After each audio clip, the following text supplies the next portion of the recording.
Mbona mnatishwa na vijana wachache wametuma na gavana? Mbona mnatishwa?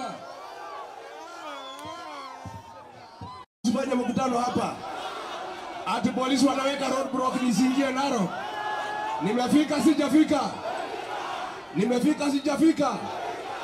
Hii serikali ya Kasongo inaogopa mimi Ligiji. Inaniogopa zaidi. Ati polisi zaidi ya 1000. Ati wanizuie kufika Narok. Ndio niongee na watu ya Narok. Harambee! Harambee! Msiogope, hii ni vijana wachache. Hiyo vijana, hiyo ni watu wachache sana. Mudile na hawa vile natakikana. Na msiogope, na msiuzue uoga. Mamasai oye! Narok oye! Maskode oye!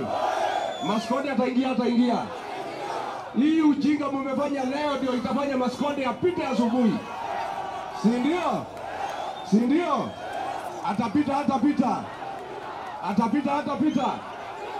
Mimi nimeona hii siasa ya Kasongo ya ujinga, ya fujo, ya kupiga watu mawe ni siasa ambayo imepitwa na wakati. Si ndio? Si ndio? Wangapi wanasema Maskode.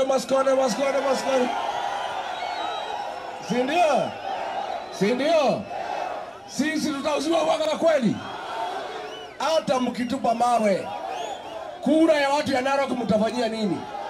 Si kura muko naye? Si mtapigia Maskode?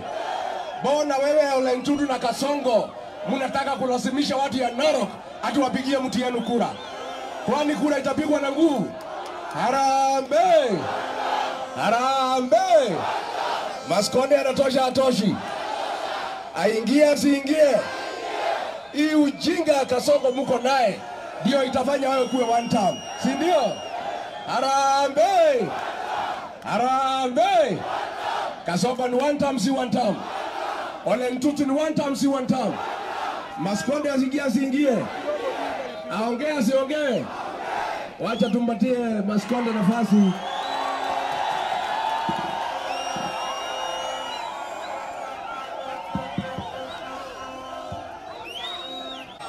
Salala. Ni nyinyi hawa? Ni nyinyi? Kujeni wananchi.